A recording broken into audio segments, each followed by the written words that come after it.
Through, though, Wales and the southwest by 7 a.m. starting to turn dry and brighter. Best of the sunshine through Northern Ireland, parts of western Scotland as well, although much of the rest of Scotland staying relatively gloomy with outbreaks of rain and drizzle. But the hill snow that we're expecting overnight, that's tending to fizzle away by dawn, and only a relatively few amount of roads affected by that. Now, the rain in the southeast does ease off during the afternoon, but it stays generally grey with some mist and drizzle in places. Much brighter skies are starting to move in from the west, and a pleasant enough afternoon in western parts, 9 or 10 Celsius with lighter winds. But in the east, well, it stays grey, and we see more of that into the start of the weekend. Low cloud, mist, fog, some pockets of frost where we do have clear spells. But in the northwest, well, the cloud thickens through the morning, and later on the next band of rain moves through. That does sweep across the country once again into Sunday, followed by brighter skies, and the weather continues to stay changeable into the start of next week. We'll see a cold snap, which will quickly develop into a warm front. Boxed Boiler Repairs, sponsors of weather on GB News.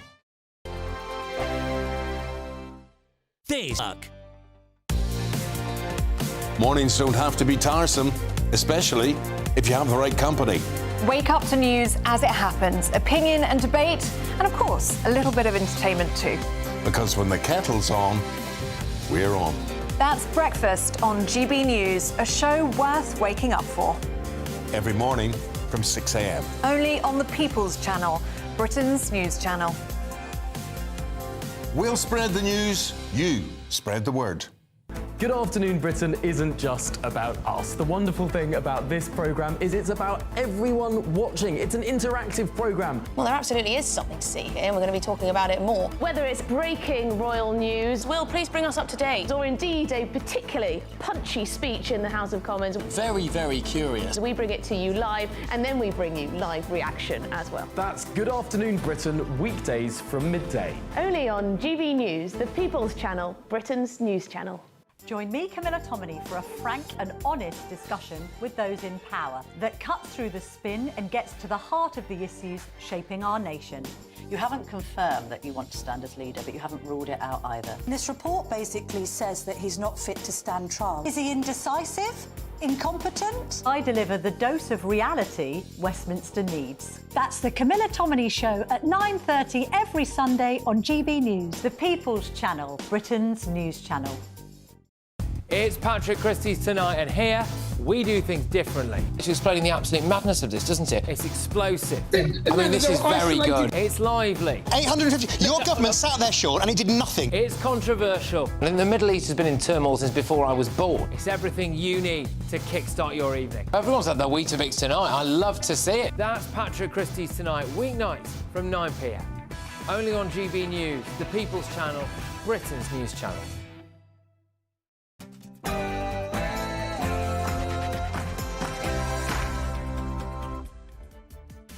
Good evening, you're watching State of the Nation tonight on GB News with me, Matt Goodwin, the show that speaks up for you, the forgotten majority. On tonight's show, the government has introduced its new asylum legislation, vowing to smash the gangs. But tonight I'll be revealing some very big news indeed. Our own analysis has revealed what Labour's true intentions are when it comes to illegal migration.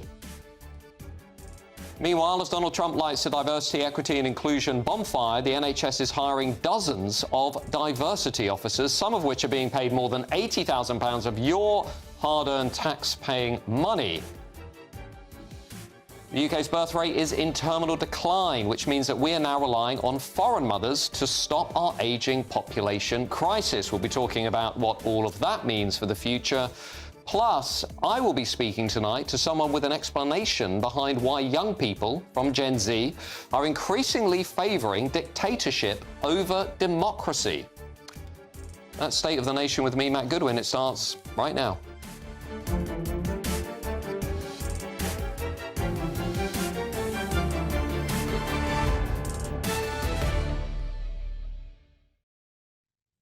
Now, I'll also be joined tonight by my top panel, former Labour MPs Simon Danczuk and journalist and broadcaster Matthew Stadlen.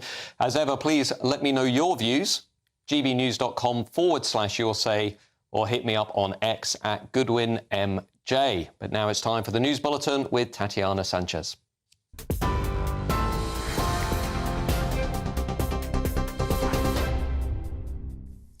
Matt, thank you. The top stories. Channel migrants who put lives at risk will face up to 5 years in jail under a new border security bill. Home Secretary Yvette Cooper has outlined plans to make endangering another life during a sea crossing to the UK a new offence.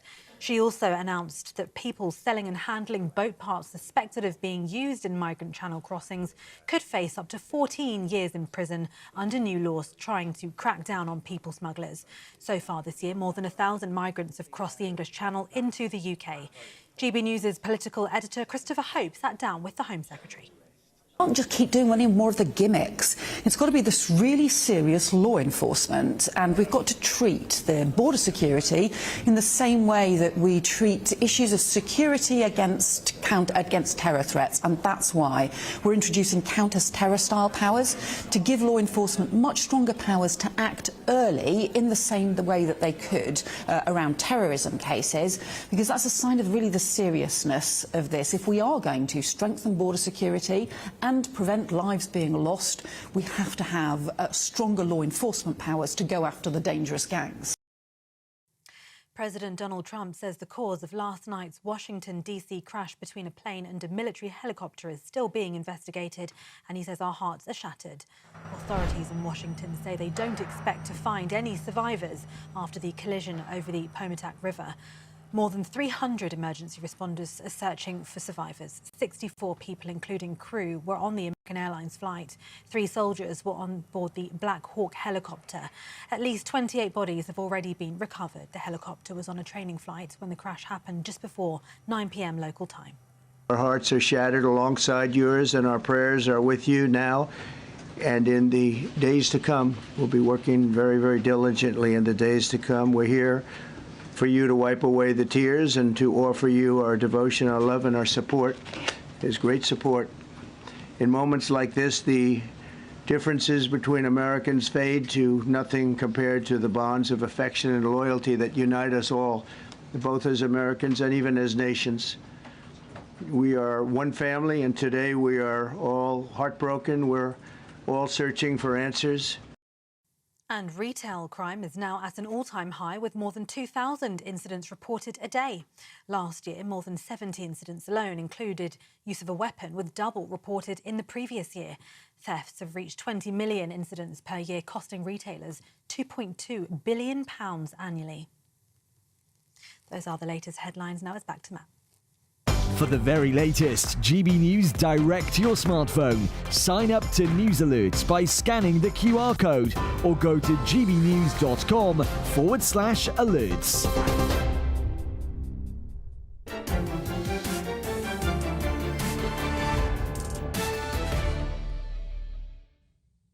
Welcome back to State of the Nation tonight with me, Matt Goodwin. Now, I said it before, I'll say it again. A country that cannot control its own borders is no country at all.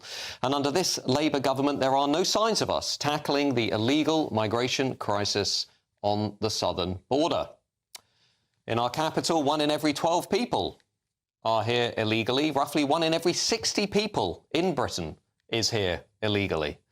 This growing crisis costs you, the British taxpayer, £5.4 billion every year, significantly more than the winter fuel payment that has now been scrapped.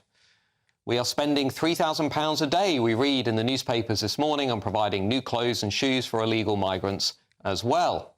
And since Labour took power only a few months ago, more than 24,000 illegal migrants have entered the UK across the Channel, while more than 151,000 have crossed since the year 2018 to join the estimated 1 million illegal migrants in the country already. And as GB News Home and Security Editor Mark White has regularly pointed out on this channel, most illegal migrants aren't even coming via the Channel. They're coming through other routes. Meanwhile, the Labour Party wants you to believe today that it has a new plan. Today, Home Secretary Yvette Cooper has issued a new bill that vows to smash the gangs. It contains powers that supposedly expand counter-terror powers to go after the illegal migrant smugglers, the people traffickers. But we already know that this is not going to work. Experts at the National Crime Agency say that the gangs are simply too numerous to defeat. Think about the war on drugs. Has smashing the gangs ended the war on drugs? Of course it hasn't. As soon as one group is thrown into jail, another quickly emerges to fill its space. Focusing only on smashing the gangs is like playing a national game of whack-a-mole. It simply isn't dealing with the underlying demand that's driving this crisis and the lack of an active deterrent. Much of the Labour Party's Smash the Gangs plan is merely a reiteration of what the Tories were already doing, including its special unit, the Border Security Command. But the fine print of this bill is illuminating, just not for the reasons that the Labour Party think. The Tories' policy on asylum was utterly hopeless, we know that. But one thing the Conservative Party's Illegal Migration Act of 2023 did do was make it unequivocally clear that it was illegal to cross the Channel and that those who did would not have their asylum claims processed. Here's the really big and fundamental point that Labour don't want you to know about tonight, which is that Labour is repealing a large part of that legislation. In other words, Labour is decriminalising illegal migration in this country. The economist Thomas Sowell once said that immigration laws are the only laws that are ever discussed in terms of how to help people break them. And that is more true than ever in modern Britain. Labour are making it legal to enter this country via the Channel on the small boats. The new term is already being introduced. It's not illegal migration, it's irregular migration. Labour's asylum policy may present itself as smashing the gangs, but in reality, it's tantamount to laying out the red carpet on the beaches of Dover. As ever, let me know your views via gbnews.com/yoursay or reach me on X at GoodwinMJ. But I'm joined now by Dr. Krish Kandiah, founder of the Sanctuary Foundation, to give us his views. Now, Krish, we know what the polling is telling us. The vast majority of Brits want this crisis to end. They want to control their borders. They don't want the small boats to keep coming. Labour decriminalising illegal migration essentially today, basically overturning the Illegal Migration Act. More people are going to come, more boats are going to come. That's a reality, isn't it? Matt, it's good to be with you. I think we agree on a lot, Matt. I agree with you that we do need strong borders and that we're not really a country if we don't have strong borders. And I see in Labour an agreement with you there too. They are trying to increase border security. They're treating the whole criminal gangs as a terrorist, counter-terrorist movement.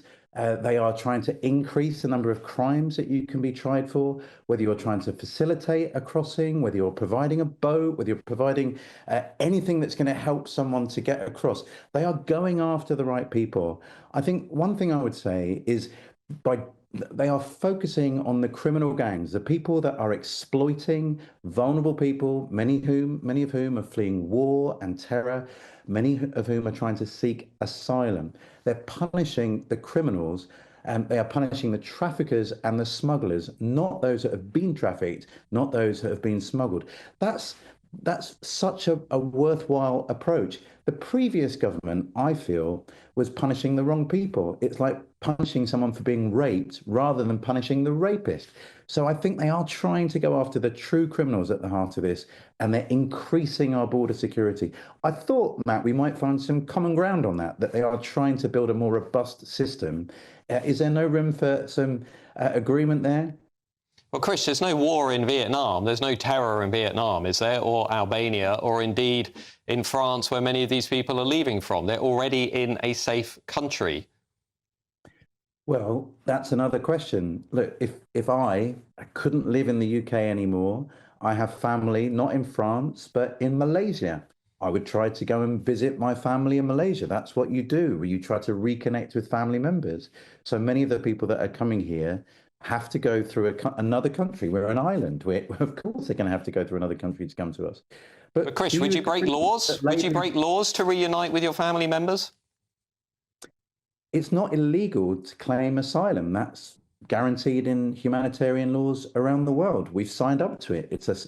It's a policy that was put in there by Winston Churchill himself, a true patriot. Well, hang on a second, Chris. Well, let's get back to Labour's plan, because we can debate all day. You know, destroying your documents is illegal, leaving a safe country is illegal, arriving at an unofficial port of entry is illegal. But anyway, let's get back to Labour's plan. The realists in the room know. Anyone who's been on the beaches of France, as I have, anybody who's looked at this crisis up close, they know that this is just scratching the surface. You get rid of one gang, you increase surveillance of one gang, you take the phones off one gang, another gang pops up, because guess what? You can make a lot of money on it. Look at the war on drugs. We've never got on top of the cartels, because you remove one, another one pops up. So let's just pretend that we agree on this issue. So without an active deterrent, which is what the illegal migration bill was really getting at, which is if you come here illegally, you will not be allowed to stay, you will be detained, you will be processed elsewhere, you know, whether Rwanda, whether Ascension Island, wherever. Unless we have something like that, we are never going to get on top of this crisis. That is the blunt reality of this. I think you're taking quite a defeatist approach to crime. I mean, that's like saying, look, we're never going to defeat crime, so we might as well not have a police force. Have you been to San Francisco recently, Krish? Increasing decades of work at smashing the gangs. Increasing border security is a good idea. There's no evidence that the Rwanda scheme was actually going to help. They were estimating maybe 4,000 people could get relocated there. They didn't manage to relocate anyone there except volunteers, and it cost £280 million. I don't know why you can't see it being imprisoned for facilitating crossings across the channel isn't a deterrent. Surely, no, sure. Let's throw them in prison. But within the next 2 minutes, Chris, you and I both know there's going to be somebody else filling the place. But as always, thank you for your thoughts. We're just going to move over to Rupert Lowe, the Reform Member of Parliament, just to really put it to you, Rupert, joining us tonight. Look, I mean, Labour's got, again, you know, new piece of legislation, says it's going further than anybody's gone before. It's going to be using, you know, fancy new powers to smash the gangs. I'm sceptical. I have no doubt you're sceptical. But look, let me just respect the viewers watching this conversation, Rupert. They want a solution to this crisis. They don't just want us to complain. What do we have to do to fix the border? Well, I'm not quite sure who that lad you had on before was, Matt, but he was talking complete garbage. I mean, this proposal from Labour is what I call verbal baby food. I think I've said what the answer is. It's relatively straightforward. It's a three-point plan. It starts with detain, and then it's followed by deport, deport, deport. These people, as you quite rightly say, are coming here illegally, and they're breaking the law. Most of them, as you quite rightly say, are economic migrants. They're not asylum seekers. It's quite extraordinary what we're doing here. I mean, ultimately, we should put the principle first, and then all of the detail follows. And the principle is, if you come here illegally, you don't stay. The Australians have done it successfully. People don't come to Australia, and they're never allowed to settle there if they come there illegally. People then don't come. As you quite rightly say, they're coming across safe countries. I mean, this is doing untold damage to our country. And as a nation, we now have to treat this as a national emergency, and we have to put in place some extreme measures. And as you quite rightly say, we need to find somewhere to put them. Personally, I'd put them on a West Coast island, give them a bowl of porridge, and let the midges do the rest. But I honestly, I don't agree with the policy at the moment. I don't trust Keir Starmer, a human rights lawyer, to deal with this. I don't trust Yvette Cooper. I actually think a lot of the information that I'm uncovering through my parliamentary questions is actually shocking the ministers, Matt. I don't think they know what's going on in their name. The civil service does, but I don't think the ministers do. I think we have an incompetent bunch of ministers who are not fit to be governing the country, and the circles are being run round them by what I call a malign civil service, which is not only overstaffed, but also it's not serving the interests of the British people who they're supposed to be looking after. Yeah, I mean, Rupert, we do know from analysis in recent months that the asylum crisis is costing the British taxpayer £5.4 billion at least every year, which means by the time that we get to the next general election, you know, if you were to take that as a yearly estimate from the year 2018, when the small boats crisis really began, the British taxpayer would have spent somewhere in the region of £54 billion trying to deal with this broken asylum system, and they're waking up, as this morning, reading about £3,000 a day for clothing, for food, for winter warmth, for people breaking our laws, but at the same time we're taking winter fuel payments off pensioners, we're treating British people in corridors, we're watching British people die in hospitals in crowded rooms where their family are not able to have the decency of privacy with their loved ones. And I think lots of people, for me, I'm speaking personally here, but I think the reason I talk about this crisis so much is because really it violates the British sense of fair play, the sense of fairness, that we all respect the laws, we all make contributions, but we expect others to do the same, not to break the law, to live according to our ways of life. Isn't it about that deeper sense of fairness that is really what this crisis is about? Well, totally, Matt. And you know, I honestly, we have no idea how many of these people are here illegally. As you know, there was some research the other day in London suggesting that there were up to sort of 12 illegal migrants. You know, 1 in 12, yeah. 12, yeah, 1 in 12 were there. I mean, at the end of the day, we can't go on accommodating this. It will destroy the fabric of our country. And we are decent people. We obviously don't want to see people in distress. And if they are genuinely asylum seekers, there should be a mechanism to help them. But this is not. This is being abused. Today I've spoken to whistleblowers who are telling me of the ineptitude of the Home Office when it comes to managing the hotels that these people are all being put in, damaging the structure and fabric of our various communities, and as you know, loitering outside schools. At the end of the day, the fact is the Home Office staff are so incompetent, I think they're being ripped off by a lot of the service providers who are running rings around them. You know, most of them are not people with commercial experience. They're not looking after taxpayers' money. And you know, obviously we could reduce the costs a lot more if we had an efficient government. But the bottom line is they should be putting the interests of the British taxpayers first. We're the people who built this country into what it is. And these people are coming here illegally, Matt. Illegal means illegal. It means illegal. If we break the law, what happens to us? Having had some interaction with the British state since coming into Parliament, with the ministers, with Spads and so on, I mean, do you get a sense that there is a sincere desire to fix this, or do you get a sense that actually this is about just kicking this into the long grass and Labour not really wanting to do what's needed to fix the issue?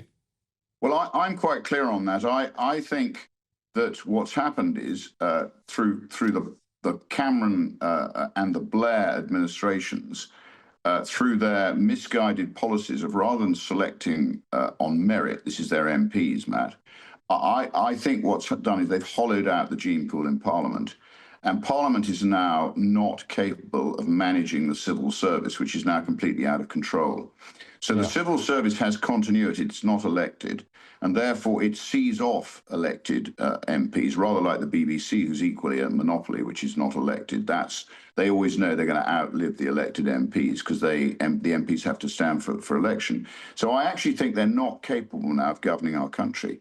And what my experience of this is they're not nasty people. I think a lot of them are just ill-informed. They've clambered their way up the greasy pole. They've carried a bag for an MP and got themselves a safe seat themselves. And they're just delighted to be there earning £92,000 a year. And they're not going to rock the boat, Matt. So, well, looking at the polling today, Rupert, what you need in Parliament is a few more people like me who are going to challenge the status quo.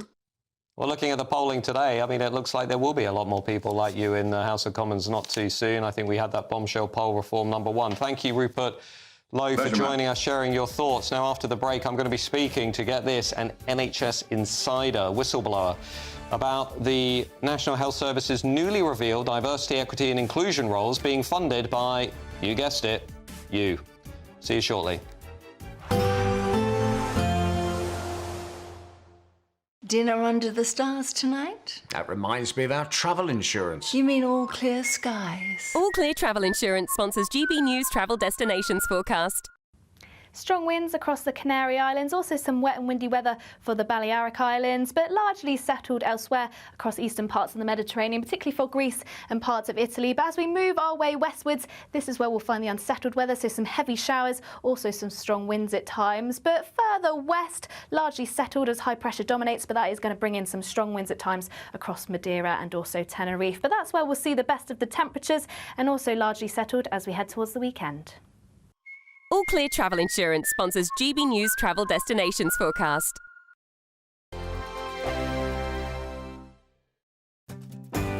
I'm Ellie Costello, and thank you so much for joining us here on GB News, the People's Channel, Britain's news channel.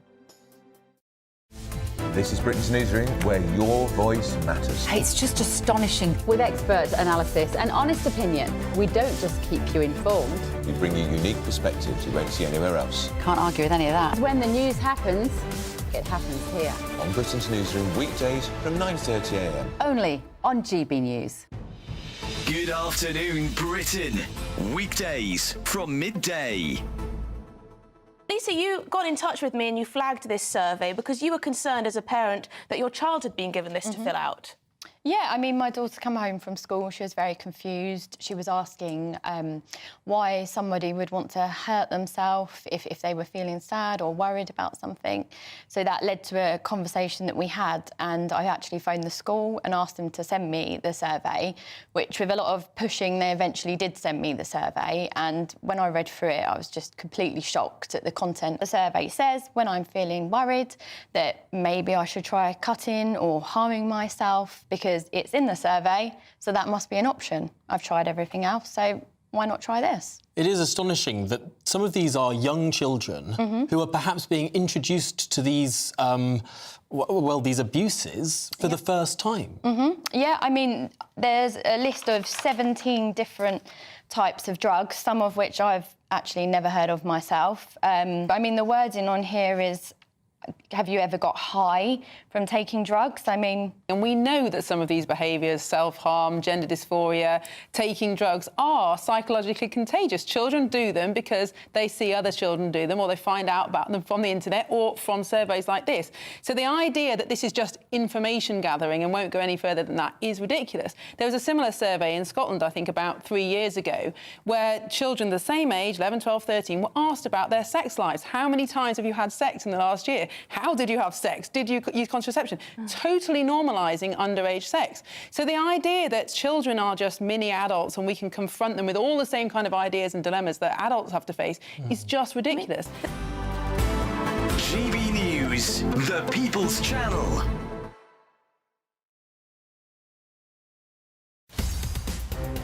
In the GB Newsroom, we bring you the news as it happens. With our team of dedicated journalists across the UK. We're ready to keep you up to date with what's happening every half an hour, every single day.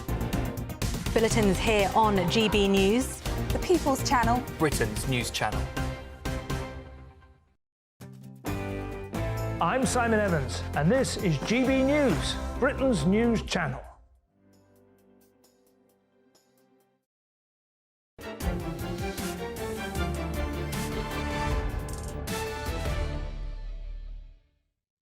Welcome back to State of the Nation tonight with me, Matt Goodwin. Some of you have been writing in to share your views about what we were just discussing, the illegal migration crisis. Viola says, so they get put in prison, what happens when they come out? Do they just stay here? What's the point in that? Another viewer says, it's illegal migration. They can say what they like. It will still be illegal, not irregular migration. Turning now to something else, President Donald Trump has lit the bonfire on diversity, equity and inclusion, DEI jobs in the United States in one of his first executive orders he signed since becoming president. But the story is not the same here in the UK, as anybody who works in one of our public sector institutions will be all too aware. It's been revealed that since Keir Starmer became our Prime Minister, 35 EDI, Equality, Diversity and Inclusion roles have been advertised in the National Health Service, some of which, get this, are paying more than £80,000 of your taxpayer money. That's more than most MPs are paid. All of this is in spite of the NHS being ordered to not hire for diversity roles under the Conservative government back in 2023. Also, despite the NHS apparently being in a financial crisis, yet we still have money for woke initiatives. I'm confused. So thankfully, I'm joined tonight by Julia Taylor, psychiatric NHS nurse, who can give us a sense as to what on earth is going on inside the National Health Service. Julia, good to have you with us. Now, lots of people watching this show will be thinking, we're hearing about the NHS not having money. We're hearing about patients being treated in corridors, car parks, hospital gyms. We're hearing about cash-strapped wards and NHS trusts and all the rest of it. But here we are appointing people for diversity roles on over £80,000 a year. What is going on? It's a bit crazy, isn't it? To be fair, back in my day, when I did my nurses training, I started in 1997, and we were told to be non-judgmental and treat people with dignity and respect. Surely that's all we need to do. We don't need to be told what to think, told what our opinions should be. The amount of nurses that we need 48,000 nurses in the NHS, and the advertising roles for diversity managers and diversity inclusion roles. Why do we need that? Can't they do an aptitude test before people Julia, get a job? Can I just ask a quick question here? I mean, what if people are saying, well, look, this is about making the organisation, you know, sensitive to modern culture, you know, being nice to people, being tolerant of difference in a diversifying society? We are like that anyway. That is what we are like as a people in this country anyway.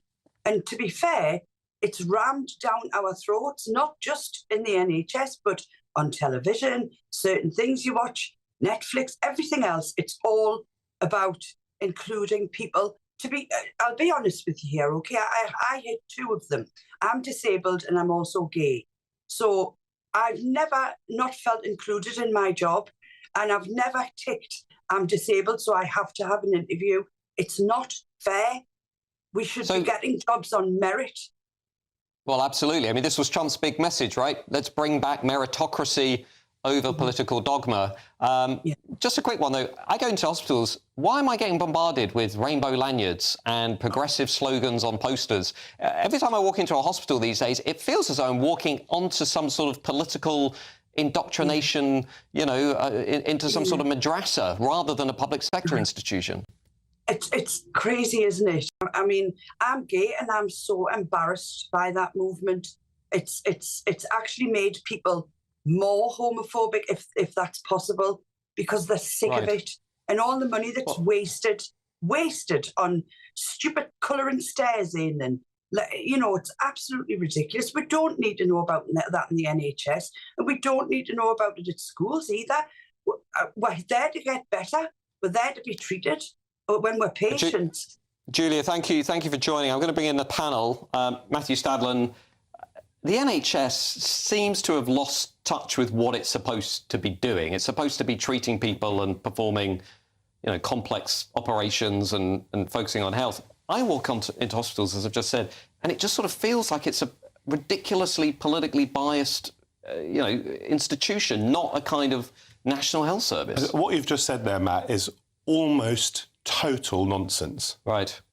I mean, you know that, right? Explain it. Well, I've just been in hospital a couple of weeks ago where people delivered my second child. I mean, I didn't see any rainbows. They were doing precisely what it says on the tin. You didn't see any political propaganda in the hospital? No, I saw on social media the other day a rainbow on an ambulance. Well, I'm seeing 35 rolls, £80,000 a year a pop. NHS is telling us it doesn't have money. I mean, honestly, do you really think the money should be going on diversity, equity and inclusion? So first of all, that is a drop in the a tiny. No, personally, do you think we should be spending tiny? Well, no, it's a couple of million a year. Yeah, it's a tiny. Do you know how many billions? 2 or 3 million. How many billions are spent on the NHS? We've got to start somewhere. Yeah, but I'm not sure this is really going to transform the NHS. But let's listen to what Wes Streeting, who actually is the bloke who can affect change, who seems to be committed to reform of the NHS, what he says. He's very clear. He doesn't want ideology to kill off equality. So he doesn't want nonsense schemes. I don't know whether these particular roles are nonsense or not, because I'm not an expert in that area. But he doesn't want nonsense schemes to get in the way of actually achieving the outcomes we need. He wants the NHS to do precisely what they did for my wife and me the other day, and precisely what they did for my dad when he was dying a couple of years ago, and work unbelievably hard to give us the best outcomes. What he also says is that you're twice as likely as a black woman to die in childbirth as you are as a white woman, and he obviously wants to change that. Is this a bit where the NHS is institutionally racist? Is that the... I don't think that's what he was saying, no. Right. What I think he is saying is he doesn't want any ideology, if you call DEI an ideology, to get in the way of making sure that we're all treated equally, and outcomes such as the one I've just described stops being that outcome. Well, I agree. Yeah, let's get ideology out of the NHS, Simon Danchuk. Absolutely. Diversity officers are a complete waste of money. They shouldn't be appointing these people. And you've got senior NHS managers arguing that these diversity officers are critical to delivering the NHS service. I completely disagree with it. And they argue that, well, it creates a diverse culture. I want a culture that's focused on patient care, nothing else, not diversity, on patient care. And let me give you a practical example. My wife is Rwandan. She's black African. She came to Britain last year. She's got a job. She's working in retail. She doesn't need everybody, and she would tell you this, she doesn't need everybody around her to have diversity training or to have certain, standards or rules around it. She just wants to go to work and get on with the job. And that's what the vast majority of people do instead of imposing this woke agenda on them. I mean, Matthew, we have had a lot of NHS trusts and hospitals who have sort of embraced, gender ideology, multiple genders, employing dubious contested concepts from gender identity theory. We've also had the Cass review saying this shouldn't really have any place in serious healthcare. It just seems to me as though, Trump gets it. He's like, we don't want public institutions being taken over by ideology. Yet I do go into the NHS. I do see gender ideology. I do see it being pumped through the trusts and the authorities. Why is it still there? No, I don't, and I've used for but good. You've seen the stories, I've seen the stories, but that's because people like you, Matt, are they making your it all world up? view, They're making it up. You are driving these sorts of stories into becoming far bigger than they are. I'm not interested but in it is in actual NHS literature. I am not, it's in NHS materials. Maybe it is. But I am not interested in 1,000 gender ideologies. Okay. What I'm interested in is the safe delivery of babies, and when people die, for them to be able to die in dignity. And you opened this conversation by saying something you knew palpably was not true, that the NHS has lost touch with what it's supposed to be doing. No, I think that's true. The NHS I stand by that completely. The NHS treats millions and millions and millions of people, and when they are being treated, they're not being spoken to about gender ideologies. One final point. Of course, I think that everyone should be appointed on merit. And you can't give me a single example of a doctor or a nurse or a hospital porter who has not been appointed on merit. If you can, let me know. Actually, we can debate it. Lots of doctors who are coming in to work on the NHS, a lot of research has shown, are not as qualified as their British counterparts. Train them up. Train them up. What do you want to have? No doctors at all? I've been saying that for years. Thank you, Matthew. What I've been saying is let's train up British kids to become doctors and nurses instead of bringing in people who are often less qualified than their British counterparts. Thank you to my panel. Now, in a moment, we'll be looking at the UK's growing birth rate crisis and how we are becoming increasingly reliant on foreign mothers to stop the drastic ageing of our population. What does this mean for our society? We'll be talking about this in a couple of minutes with our panel. Don't go away. See you shortly.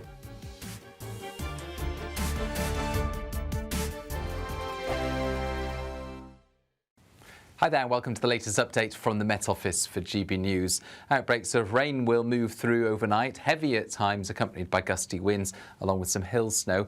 They do ease, though, by morning and then turning drier and brighter from the west as the next ridge of high pressure builds in. We've had a ridge of high pressure in place during the day, and under clear skies it will turn chilly for a time during the evening. With rain moving in from the west, that means there'll be some hill snow for northern England and Scotland. Heavy rain elsewhere and accompanied by gusty winds, an unsettled night to come, and a chilly, grey, in places damp start to Friday. A lot of low cloud is expected first thing, as well as some further outbreaks of rain and drizzle, some heavier rain likely through southern counties of England into London and the southeast. That is moving through, though. Wales and the southwest by 7 a.m. starting to turn dry and brighter. Best of the sunshine through Northern Ireland, parts of western Scotland as well, although much of the rest of Scotland staying relatively gloomy with outbreaks of rain and drizzle. But the hill snow that we're expecting overnight, that's tending to fizzle away by dawn, and only a relatively few amount of roads affected by that. Now, the rain in the southeast does ease off during the afternoon, but it stays generally grey with some mist and drizzle in places. Much brighter skies are starting to move in from the west, and a pleasant enough afternoon in western parts, 9 or 10 Celsius with lighter winds, but in the east, well, it stays grey, and we see more of that into the start of the weekend. Low cloud, mist, fog, some pockets of frost where we do have clear spells. But in the northwest, well, the cloud thickens through the morning, and later on the next band of rain moves through. That does sweep across the country once again into Sunday, followed by brighter skies, and the weather continues to stay changeable into the start of next week. Good Afternoon Britain isn't just about us. The wonderful thing about this programme is it's about everyone watching. It's an interactive programme. Well, there absolutely is something to see here, and we're going to be talking about it more. Whether it's breaking royal news, Will, please bring us up to date, or indeed a particularly punchy speech in the House of Commons. Very, very curious. We bring it to you live, and then we bring you live reaction as well. That's Good Afternoon Britain, weekdays from midday. Only on GB News, the People's Channel, Britain's news channel.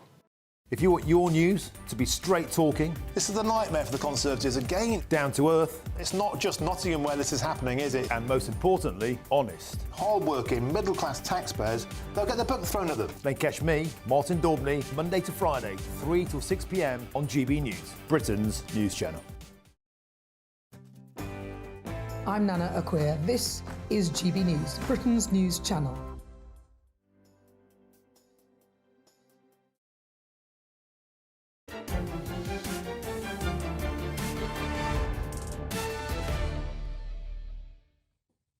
Welcome back to State of the Nation with me, Matt Goodwin. Now, it's no secret that the UK is facing a birth rate crisis. Current birth rate in this country is 1.6 births per woman.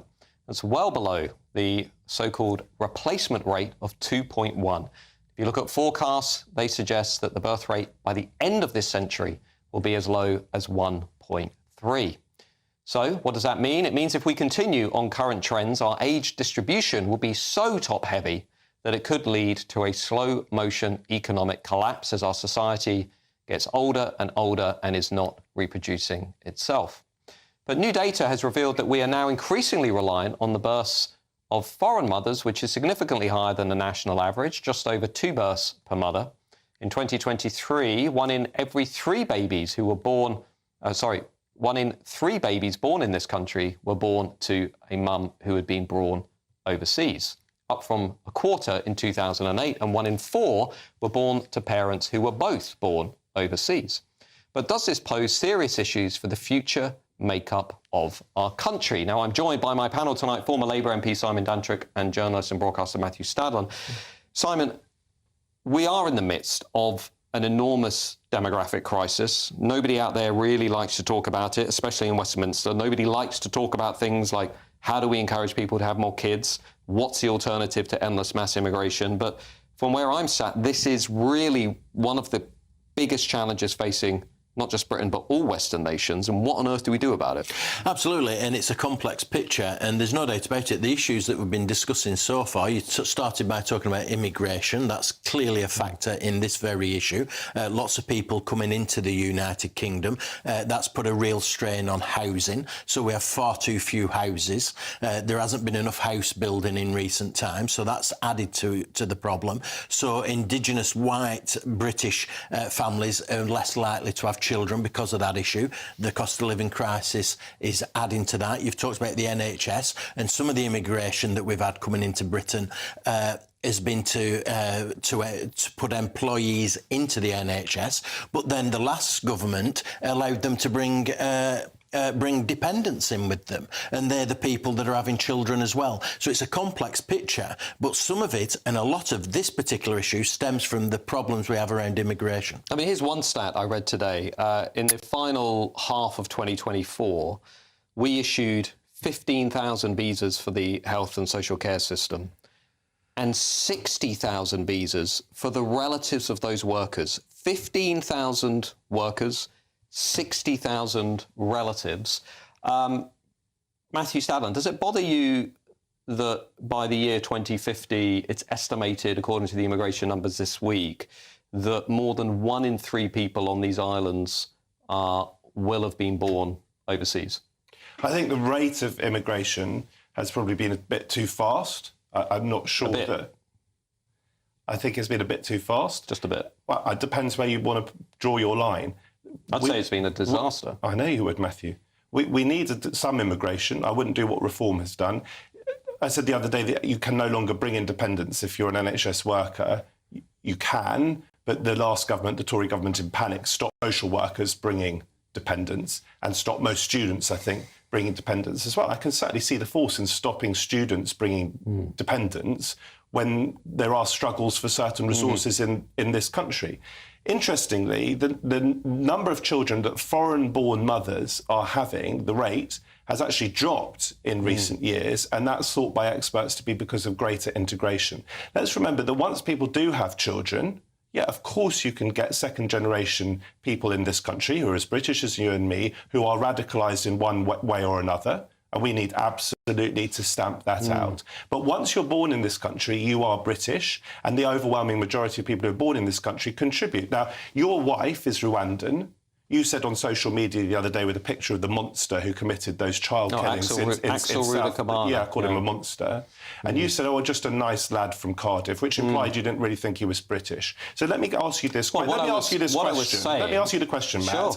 The captain of the England rugby team, and I'm a passionate fan of the English rugby team and the football team and the cricket team, he is a British-born bloke, English, of African parents, as I understand it. They happen to be from Nigeria, not Rwanda. Are you telling him that he's not a nice lad, an English-born lad? Are you telling Simon that if he's lucky enough to have a child with his Rwandan wife, that his child wouldn't be properly British? Matthew, I know for a fact, based on many other conversations we've had, you're not actually this stupid. What I was suggesting about Axel Rudakabana is that the early coverage of the case was, as we now know, deeply misleading. We were led to believe that this was, and I quote, and I don't want to turn this conversation into Axel Rudakabana, but we were told that this was a choir boy who'd been on Doctor Who. Which he was. Who was a boy from Wales, a nice boy from Wales. All of which is true. He was a psychopath. Of course, if he was guilty of those murders, Matt, he was always going to be a psychopath. Sure, so he's not exactly like the captain of the rugby team, But you're suggesting that he's not British, aren't you? Why can't we just deal with that? Yeah. I mean, the Southport murderer, there are clearly questions to be answered in relation to his parents. Absolutely. How they came here, why they won't return to Rwanda, why they were allowed to stay in Britain. Is there a reason for that? I think there are justifiable questions, because it's a safe country, why couldn't they return to that? So I do think there are questions about that. But returning to this subject, immigration's been a serious factor in terms of the population of this country, and we're going to be up to over 72 million by 2035, I think it is, and that's just not acceptable. What we need to do, instead of bringing people into the country to do work, we have millions who are economically inactive who are of working age, and that is a big challenge. That is a big challenge. But there's only Labour have failed to address this. They've increased immigration. They believe in open borders, in my opinion. The previous Conservative government have done nothing about immigration. All right. There's lots more to be done. Well, and we should also say there is no official view that the parents of Axel Rudakabana played any role in his radicalisation. They tried to stop him doing this stuff. They tried to stop him. Thank you to my panel for their thoughts. Now, in a moment, I'm going to be speaking to somebody who has a thesis for why young people in Britain, according to recent surveys, are increasingly supporting authoritarianism and dictatorships and losing support for democracy. Join me in a couple of minutes. We'll be hearing direct from a member of Gen Z. Bye-bye.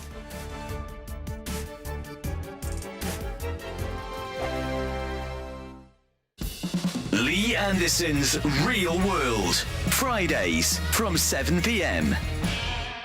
That's football. Well, it's the hope that kills you. It does. It gives you highs, it gives you lows. I mean, if you're an Everton fan at the moment, you're probably had far too many of those, but as you know, I'm a Nottingham Forest fan. Well, you must be having a huge high. But, you know, you had one of the greatest footballers ever to grace the game, Mike, and that was Dixie Dean. Yeah, absolutely. William Ralph Dean. Didn't like being called Dixie, but that was his nickname.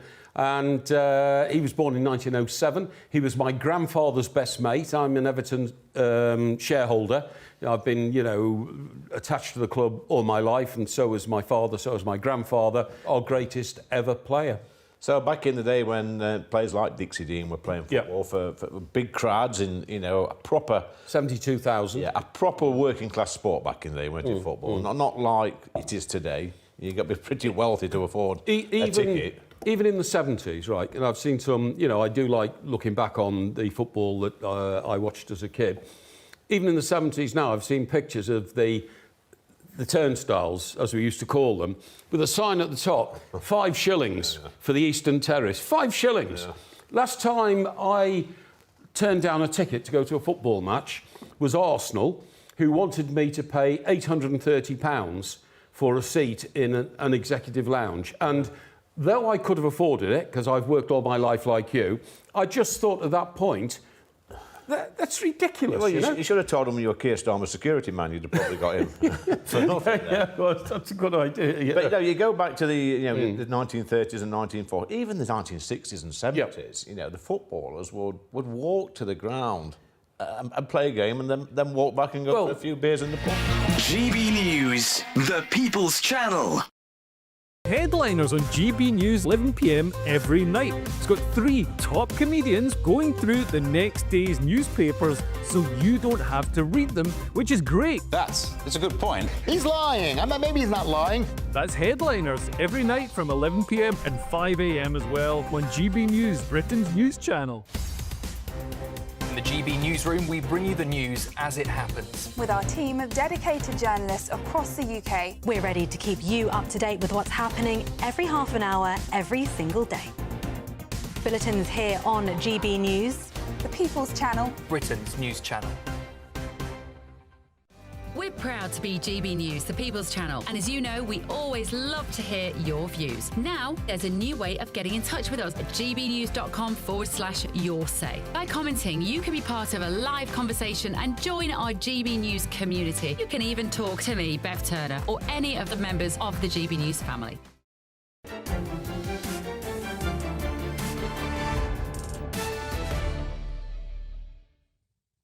Welcome back to State of the Nation tonight with me, Matt Goodwin. Now, Channel 4 has got some brand new research which has shown a deeply troubling trend.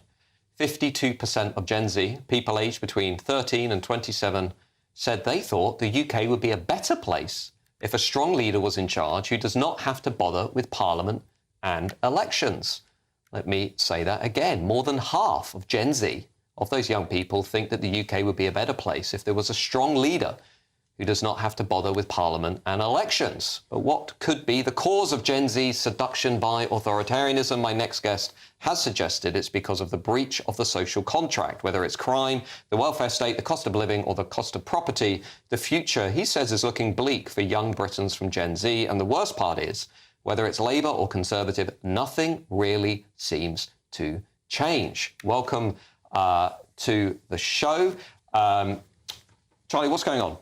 Well, I think the first thing to understand about this poll, Matt, is that a lot of young people feel that we already live under a dictatorship because we participate in the ritual of an election where we go to the ballot box and we put our cross in the box and so on. And we watch as the public-facing element of government changes and the people who go on, Question Time and Prime Minister's questions, that all changes. But actually the fundamental direction of travel does not. There is a sense that, the element of government that we elect are not the ones actually calling the shots. Because if you actually look into it, over 500,000 people work for the civil service. We don't elect these people. We have no say over who they are. And we have no say, it feels to us, over the direction they're taking the country in. As you've said already, I think a lot of young people feel failed by the current system. We can't afford decent housing. We are subject to overcrowded, overpriced rented accommodation. We work jobs where we feel like cogs in a machine to be taxed to fund these policies and programmes that don't seem to benefit us in any conceivable way. We feel a complete lack of belonging and identity in this country as we walk streets that are, crowded with people that we don't recognise, whose language we don't understand. Our neighbours, you know, we don't trust our neighbours, we can't speak to our neighbours, we don't know our neighbours. And so there is a sense that Britain is not somewhere that's, you know, a particularly good place for young people to live. Charlie, that might all be true, but it's still a big step to go from I don't like how the system is treating people like me, or young people like me, to I don't think we should bother with elections. I mean, that is quite a leap. Now, there'll be lots of people out there, dissatisfied Democrats, who will say the system isn't working for me, Labour, Tory, you get the same. But actually, I still fundamentally believe in democracy. Are you saying that a big chunk of Gen Z, of Zoomers like yourself, are just saying, actually, democracy itself isn't working out for us anymore? 2 points. The first is, as I've already said, a lot of people feel like we don't live in a democracy now. And it's not the question of transitioning into a dictatorship. We're already there. And so if that's going to be the case, if we're going to have a non-democratic system, we might as well have one that favours us and puts our interests first. So you genuinely believe that we're living in some form of dictatorship now? Because, you know, just to be frank, I mean, we have general elections. You know, we broadly still have free speech, free expression. Many people watching the show will point to challenges around that. We have local elections. We have devolved assembly elections. We have the rule of law. We have a judiciary, which on the surface at least would say, you know, it's independent and serving the people. I mean, you don't honestly think we are living in a dictatorship? Well, if you look into the various arms of the state in Britain, it doesn't begin and end with the elected, people in Parliament that we see. The regime, the power structure that governs Britain extends far beyond that. It goes into the education system. It goes into even the corporate HR departments, because they are occupied by fundamentally the same type of people who believe in the same vision of what good governance looks like, what a good world looks like. And they use the language of consensus, the language of inevitability, as Blair did. Sure. Globalisation is inevitable. Sure. The question is whether we get on board or are left behind. The same language is used to talk about demographic change, to talk about mass immigration, to talk about egalitarian social policies when it comes to, homosexuality, LGBT, and so on. The same language is used to talk about net zero and climate change. You look at Germany at the moment, the whole debate over immigration is changing. You look at Donald Trump in America, the whole system is changing. Surely that's an example of how you can change the direction of travel within a democracy. And this is the point. I'm not here to defend dictatorship, because I fundamentally agree with you that we can solve the problems we face with democracy. Because if you look at Trump, he was elected. However, he is not governing as a Democrat. He's not governing by consensus. He is using executive authority, and he's not apologising for it. He's not asking questions. He's not backing down. He is acting. And that's, I think, what this poll, the impulse that it represents, is a desire for leadership like that in Britain, where the leaders are not going to apologise for putting British interests first, where the leaders are not going to ask for permission to do things that are fundamentally good for this country. Well, thank you, Charlie Downs. Let's see whether or not that strong leader turns up. Up next is Patrick Christis. Patrick, what have you got on your show this evening?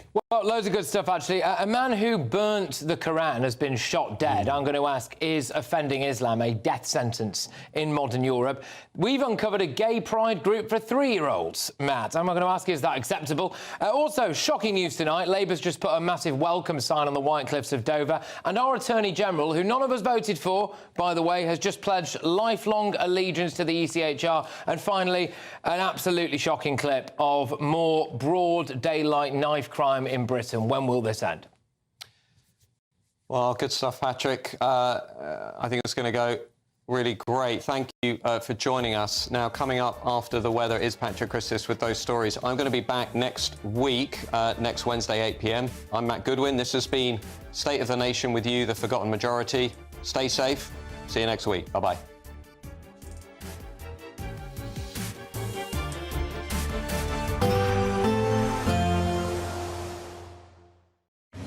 Even though we'll see a cloudy start, it'll be a bright outlook for the rest of the day. Boxed Solar, sponsors of weather on GB News. Hi there and welcome to the latest update from the Met Office for GB News. Outbreaks of rain will move through overnight, heavy at times accompanied by gusty winds along with some hill snow. They do ease though by morning and then turning drier and brighter from the west as the next ridge of high pressure builds in. We've had a ridge of high pressure in place during the day, and under clear skies it will turn chilly for a time during the evening. With rain moving in from the west, that means there'll be some hill snow for northern England and Scotland. Heavy rain elsewhere and accompanied by gusty winds, an unsettled night to come, and a chilly, grey, in places damp start to Friday. A lot of low cloud is expected first thing, as well as some further outbreaks of rain and drizzle, some heavier rain likely through southern counties of England into London and the southeast. That is moving through, though. Wales and the southwest by 7 a.m. starting to turn dry and brighter. Best of the sunshine through Northern Ireland, parts of western Scotland as well, although much of the rest of Scotland staying relatively gloomy with outbreaks of rain and drizzle. But the hill snow that we're expecting overnight, that's tending to fizzle away by dawn, and only a relatively few amount of roads affected by that. Now, the rain in the southeast does ease off during the afternoon, but it stays generally grey with some mist and drizzle in places. Much brighter skies are starting to move in from the west, and a pleasant enough afternoon in western parts, 9 or 10 Celsius with lighter winds, but in the east, well, it stays grey, and we see more of that into the start of the weekend. Low cloud, mist, fog, some pockets of frost where we do have clear spells. But in the northwest, the cloud thickens through the morning, and later on the next band of rain moves through. That does sweep across the country once again into Sunday, followed by brighter skies, and the weather continues to stay changeable into the start of next week. There will be a light breeze in the morning, leading to a warm front. Boxed heat pumps, sponsors of weather on GB News.